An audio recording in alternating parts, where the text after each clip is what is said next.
Okay guys, welcome. Yes, hi Sushi. Say hello to the people. Welcome back to the channel. This is mid-January in Ireland. It's trying to convince me that it's 11 degrees, but it does not feel that warm, does it, Sushi? Right, it's just a breeze. There's a bit of a blustery breeze that's just kind of making everything chilly. But I've put in this little thermometer. It's a household thermometer. I'll show it in a second. I've just stuck it to the window so I can get a reference. But then there's this so that's the temperature. But then there's this real feel, which is like if it's breezy, if it's not breezy, you know. I don't understand then, is that like ambient temperature that I'm getting from the window of the car? Is that the real field temperature or is that the accurate temperature? Anyway, doesn't really matter what weather it is. We are prepared for it. Just heating myself up, having a little coffee, some sort of beverage, I don't know. It's a caramel latte, so it's supposed to be a coffee drink, but it's not. It tastes good, but it doesn't taste much like coffee. This is the first time I've set this camera up like this, where you're a bit further away from me, so I'm kind of talking a bit louder, sounding obnoxious in my own head, just to see if, just in case, I don't know what way the audio is. I know when it's breezy, like when we were up on the hill hiking, the audio would take the camera sound away a little bit. So I think I need to get one of the little mics to cover it, but I'll probably be editing this and you'll be listening to this and I'll be talking unnecessarily loud because you're actually sitting on my little door table setup. So the plan for today is, while I was if you watched last week's video, I found a trig point in the distance, like, gosh, could be a half a kilometer away from the road I was on. And so I pulled out the OS maps, the paper one, and many online resources to see if I could find the actual track to get to it, instead of me just kind of ploughing into the bog. That's a story for another day. I'll probably do that during the summertime when the weather is nice and warm and there's not as much rain on the bog on top of the mountain. I noticed this other thing on the map of the area around me. I haven't seen it before. And I want to go explore it today. And I'm thinking I'll bring you guys with me. Ireland is full of these ancient Neolithic ruins, ringforts, stuff like that. And they are fascinating to go and see in person. And like, you've heard of Newgrange probably, or it's like from before Stonehenge, I think, Stonehenge in England. Newgrange is like the biggest one in Ireland that they found up in like the east coast, but on the west coast, there's tons of stuff, dolmens, ring forts, stone forts. Some of them, they've kind of built them up, and other ones they let go to ruin, and they're often on private land. Some of them have been preserved, like as they were found, isn't no one is touching them. And there's a bunch of them around me, but I've seen them, like, I pass no remarks on them because they've been there my whole life. But there's this big one nearby me. It's not accessible from roads or tracks or anything like that. It's going to be crossing fields and jumping walls. Hopefully the walls aren't too big, or I can find a way around them. But it just looks like it might be interesting. We're going to hit the road.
Yeah.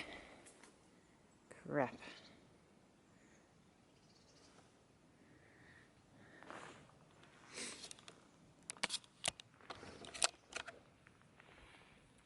It's not passable. I can see the field I want to get into.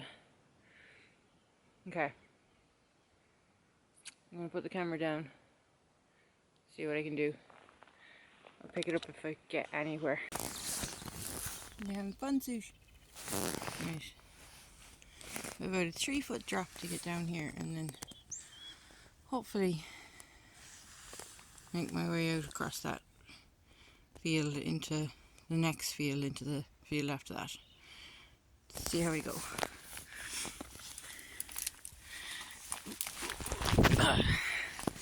Woof! Come on, Sushi. Good girl. Now hopefully I can get back up there. Next little wall. Just scramble over. Oof.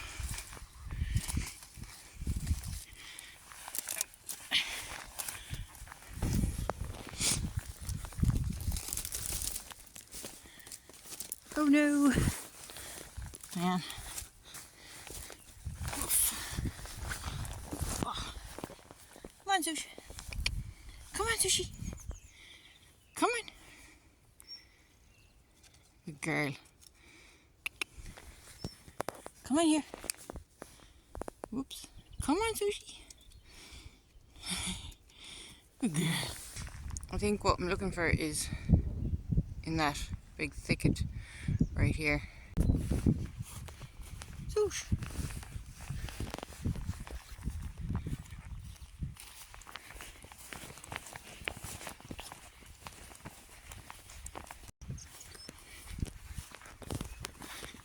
Alright, so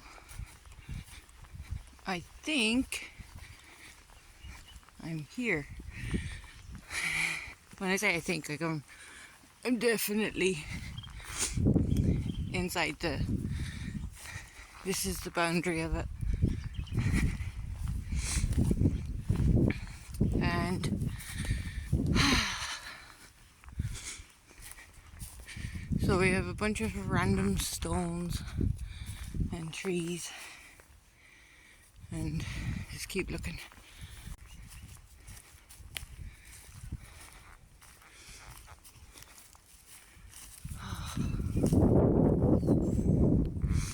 And there's a wall here that divides this compound, so I'm trying to find the round, like the ringfort, the circular one.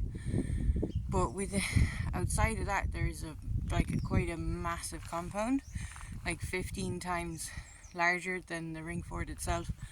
And I'm just wondering, Sushi, if like I'm standing within the compound right now, as I can tell. I'm calling it a compound. I don't know what it would have been called.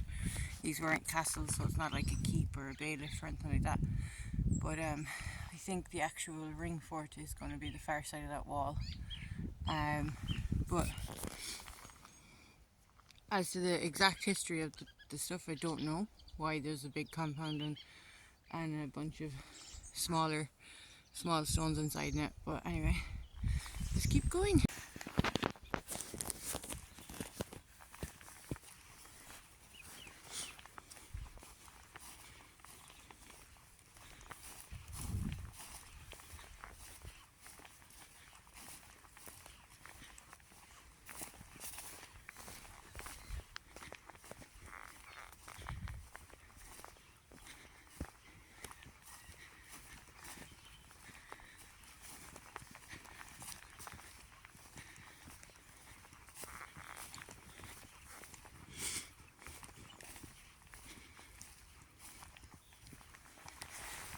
Yeah, so you can kind of see there's a wall here.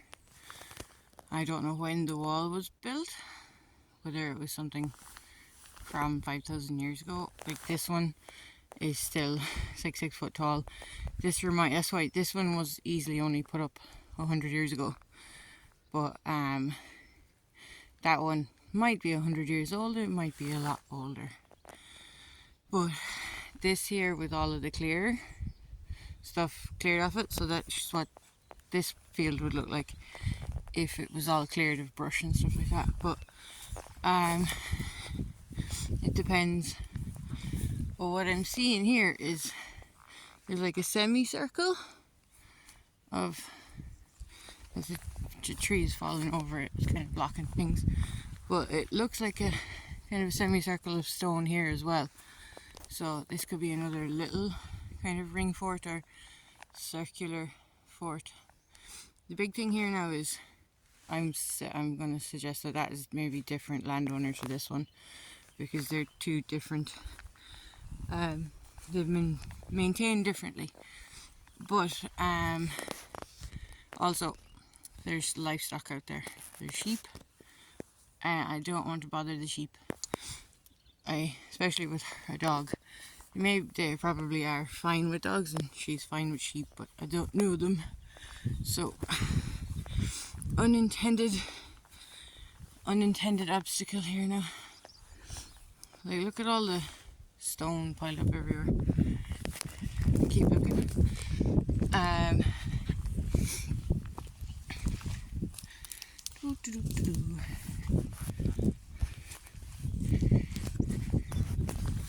Okay.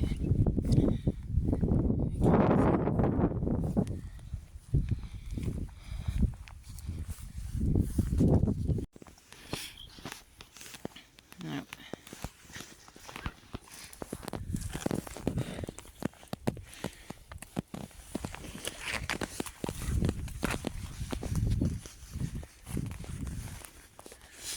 Okay. Tree. You can't see very well, but I can. And I can see that there's a line right here in front of me. That is the edge of the stone fort. The ring fort that you can see on the OS maps. See if I can get closer to it from another angle.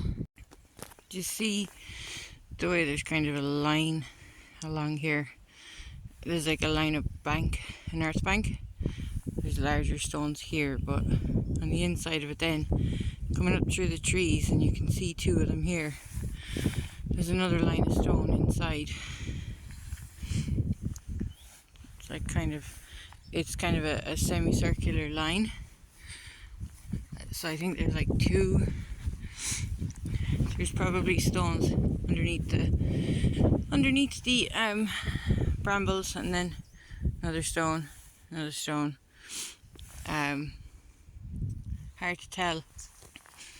I'm going to leave here and I'll head back to the car, and if I can get another angle of the mound,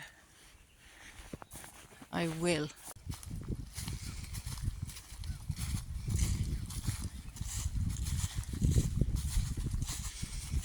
The car for this leg of the journey was I did leave my, actually, I meant to say this, I did leave my nice camera in the car. Just brought my phone. I'll have to drive around, see if I can find the way into the other side of the mound and see if I can get in there. Sushi! Sushi! Sushi, come!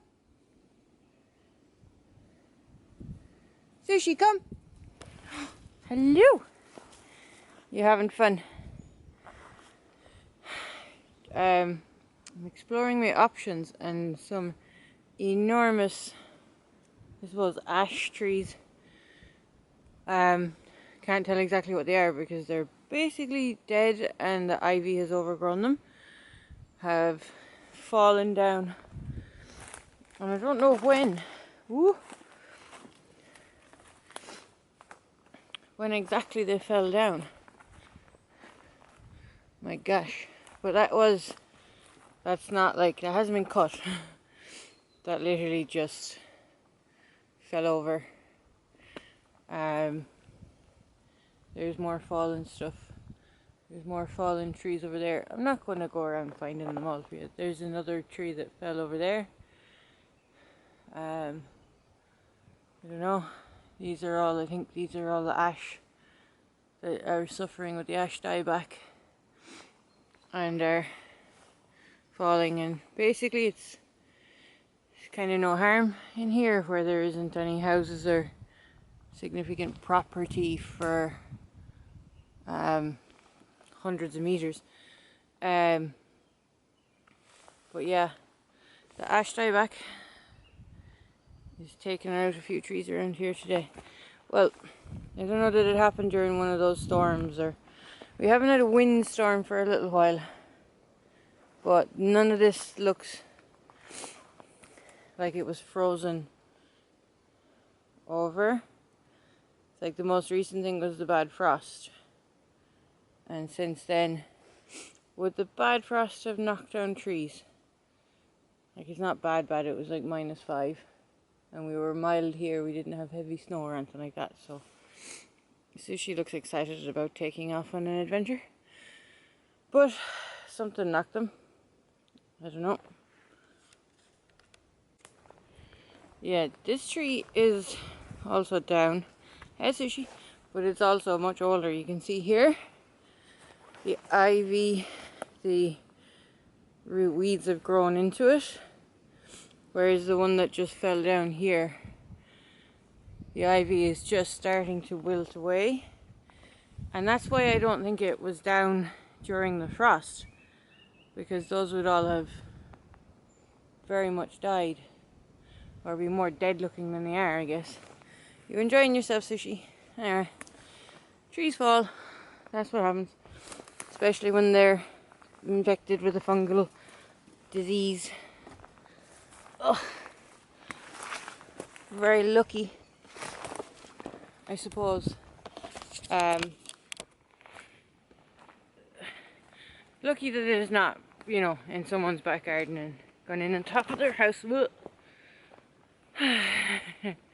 Anyway, the update with the Ringfort is I can't get in that way. So, I'm seeing even like four trees falling, fields over there. I won't go over to them, but it's just dramatic. That's all. But I'm just going to stay crisscrossing this place until I can find a way in. Whoops.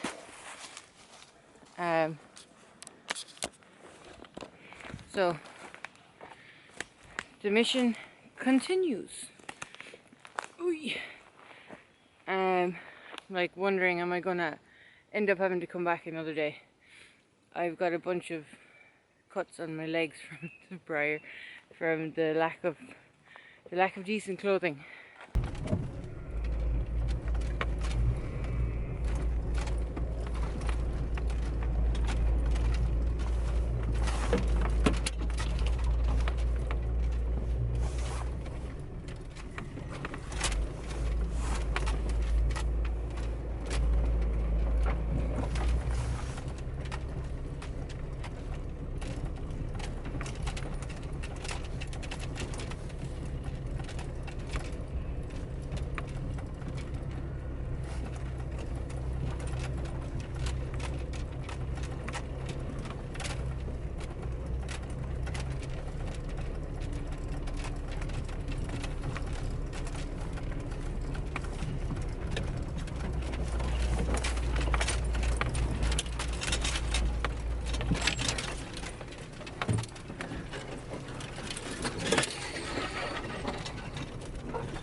wasn't planning on doing that.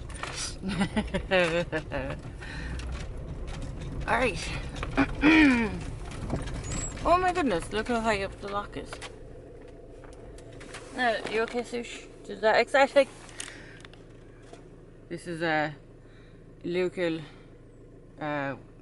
lake. We call it the lock, I guess.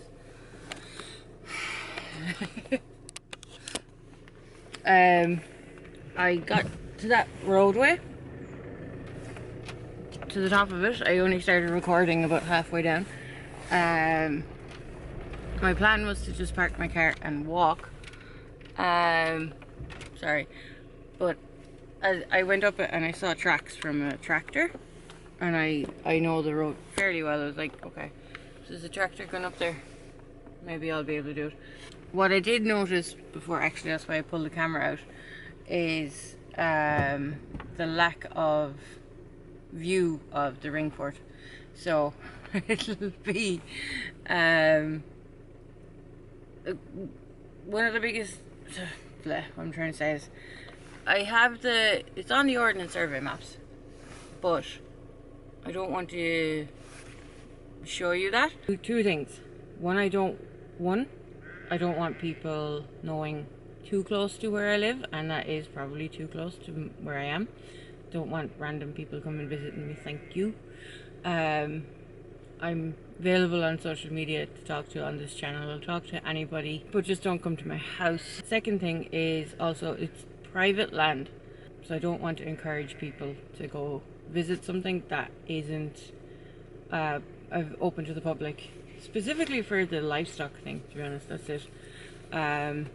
Like if you come out there and your dog, especially in the middle of January, your dog, if you brought the dog, like, I know it sounds obvious, but I see a lot of stupid things happening, so I'm not contributing to the stupid. So what I'm saying is I'm not going to post the map of where it is, a pin to the location or anything like that. If I get some, like, if I find information about it on the internet that might benefit it, I'll put it in the description. Maybe it is publicly accessible and I just don't know that. I tend not to notice things like this. But that's that for now. If I have an update, I'll add it to the end of this video before I publish it.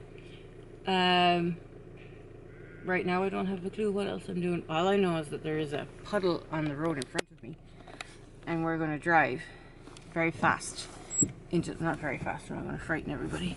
We're going to drive through the puddle. Whee. It's very small.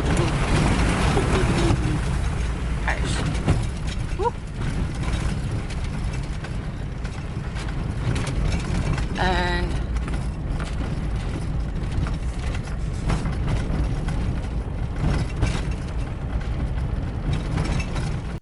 hi guys, I'm filming this today, the 2nd of February, so it's about 2 weeks since Storm Éowyn.